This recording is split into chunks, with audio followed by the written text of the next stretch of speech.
మాత్రమే మనిషి అక్కడ ఉండేవారు, కానీ మాక్సిమం థాట్ అంతా కూడా సేఫ్ షాప్ మీద ఉండేది. సో కంటిన్యూ వర్క్ చేసుకుంటూ వచ్చాము. నేనేమో అప్లైన్ సపోర్ట్తో వర్క్ చేస్తూ వచ్చాను. సో కంటిన్యూ టార్గెట్ అచీవర్గా రికగ్నిషన్ తీసుకుంటూ వచ్చాము. నెక్స్ట్ మంత్ చూడొచ్చు, సిల్వర్ లెవెల్లో టార్గెట్ విన్ అయ్యాము.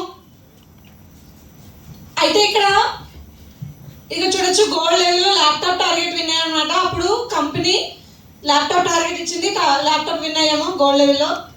నెక్స్ట్ మంత్ ఇక్కడ చూడొచ్చండి, గ్రేట్ గ్రీస్.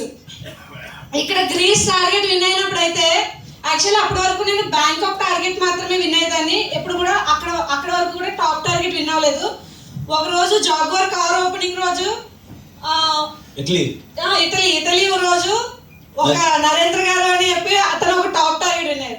సో కంప్లీట్ హాల్లో only one person Italy target win అయ్యి, అందరికన్నా చిన్న పిల్లాడు, నాకు దమ్ముంది నేను విన్ అయ్యాను, మీకు దమ్ముందా అని అడిగాడు అనమాట. అప్పుడు మెంటలెక్కింది, అది ఈ కుర్రాడు చేసినప్పుడు నేను ఎందుకు చేయలేను. అప్పటి నుంచి మొదలు ఈ రోజు వరకు కూడా ఏ టార్గెట్ కూడా టాప్ టార్గెట్ వినకుండా లేనండి. సో కమిట్మెంట్ తీసుకుని వచ్చాము, విన్ అవుతూనే వచ్చాము.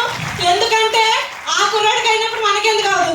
సో టాప్ టార్గెట్ విన్ అవ్వడం అంత కష్టమేం కాదు కదా.